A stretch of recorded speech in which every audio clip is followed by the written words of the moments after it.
In the previously episode, we show how Elizabeth used her spatial magic to restrain the bandit leader, demanding he reveal everything about the Dark Guild's connection to them.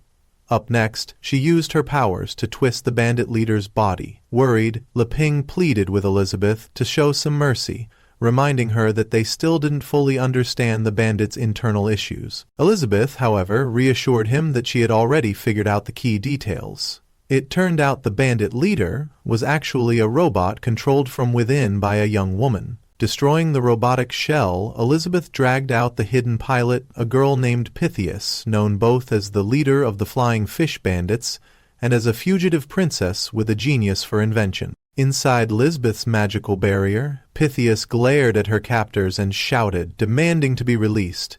Calling them dogs of the royal city, she vowed never to forgive them, even if she were to die on the spot. Leping was astonished. All this time, that humanoid armor was actually being operated by a girl? Elizabeth smiled and told Leping it was now his turn to interrogate Pythias. Curious as well, Leping wanted to learn more about how these advanced machines worked. Meanwhile, the other bandits, still on the ground, shouted for Elizabeth and Leping to release their leader. They swore they would risk their lives to save her, offering themselves as hostages instead. Without our leader, they said, we would have died long ago. Just then Wang Chai appeared from behind and shocked the bandits into unconsciousness. Afterward, he approached Alpha, who was trapped in a hole, and used a demagnetizing rod to remove the tiny bullets lodged in Alpha's body. Wang Chai admonished Alpha for his lack of combat experience, urging him to advance more slowly in future battles. You've still got a long way to go, he said. Because of the bullets, Alpha's headphones, which had been covering his ears, were destroyed. Immediately, the strange system voice he had heard before started echoing in his head once again. Meanwhile, in the kingdom of Aristotle, a fierce confrontation was underway between Number 24 and the current king.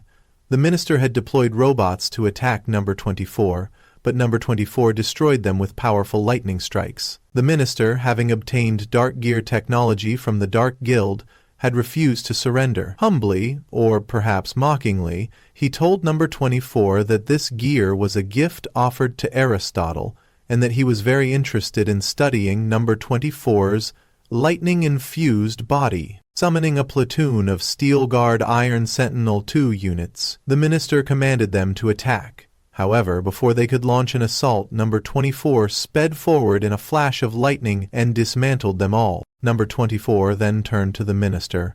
Even if you upgrade the material to resist higher voltage, he said, in the face of overwhelming power, it's still just a conductor. With such meager abilities, you dare to challenge the Dark Guild? You're overestimating yourself. Faced with Number 24's devastating strength, the minister realized that controlling or studying such power would not be an easy task. The clash between the kingdom and the Dark Guild seemed only to be growing more dangerous with each passing moment. Despite the damage he had already suffered, the minister refused to give up. He summoned a new joint prompt, prompting Number 24 to sneer, "Still coming? No matter how many you deploy, I'll blast them all to pieces." Just then the minister stepped forward in an Iron Guard, a joint robot he controlled from within. He looked at Number 24 and explained that he had been researching how to use electrical magic to power machinery instead of steam magic, but the conversion rate remained too low.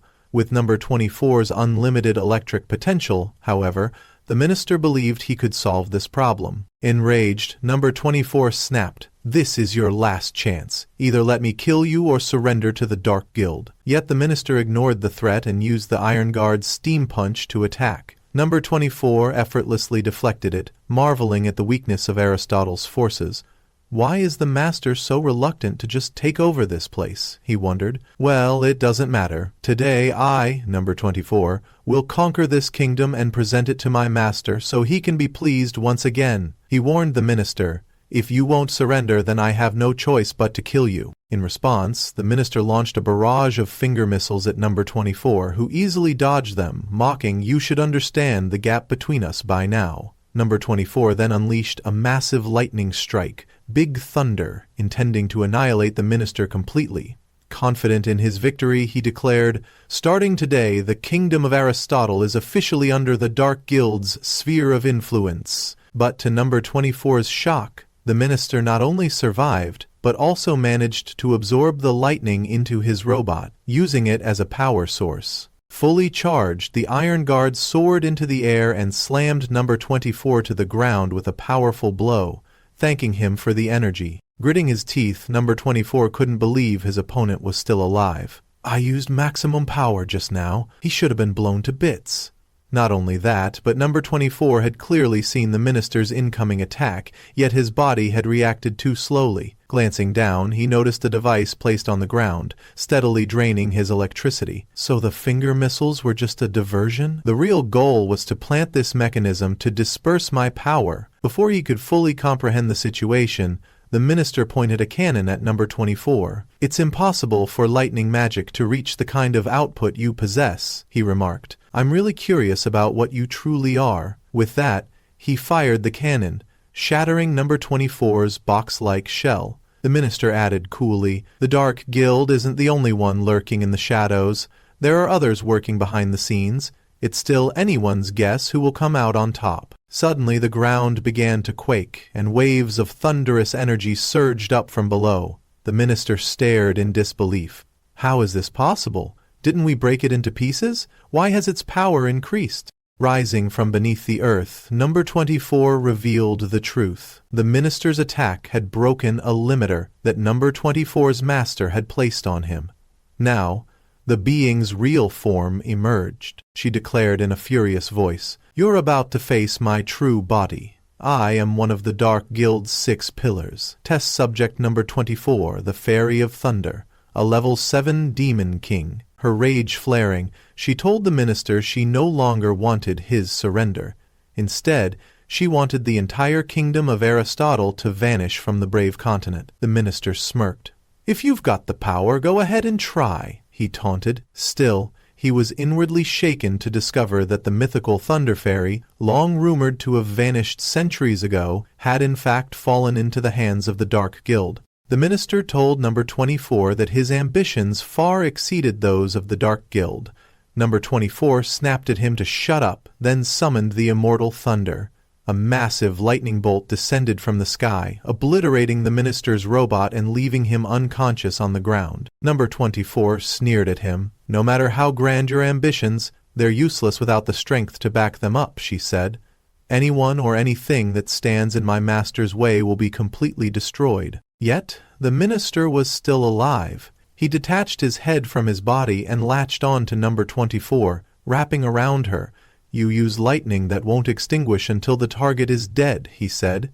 You've even broken through to the Demon King level. You truly are worthy of being called the Thunderfairy, but that doesn't mean you can wield the dark gear. Besides, I'm no longer the living being you think I am. Furious, number 24 demanded to know why he was still resisting, despite her demon-level power. The minister, clinging around her chest, answered calmly, There's a saying in Aristotle, in the face of science, magic levels don't determine everything. Seething, number 24 retorted, In the face of absolute power, devil level is everything. The minister laughed.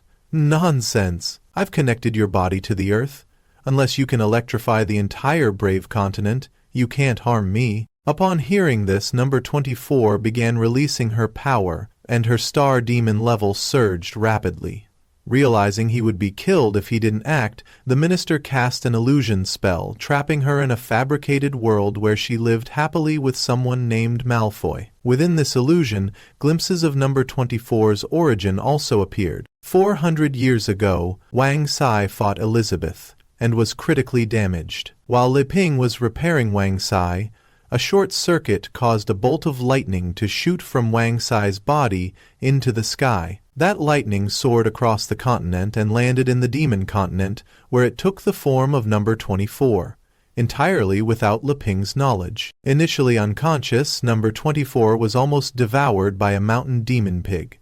However, her lightning-infused body electrocuted the beast, killing it instantly. The commotion stirred number 24 awake. Malfoy appeared soon after, attempting to lift her into his arms, but due to her electric aura, he had difficulty touching her safely. Determined, Malfoy used his Corpse Unleashed skill to carry her, No matter how hard it is, I'll never give up, he said, causing the feverish number 24 to misinterpret his words. She wondered if he meant he wouldn't give up on her. Number 24 fainted again, and Malfoy took her to his lab, placing her in a specialized container.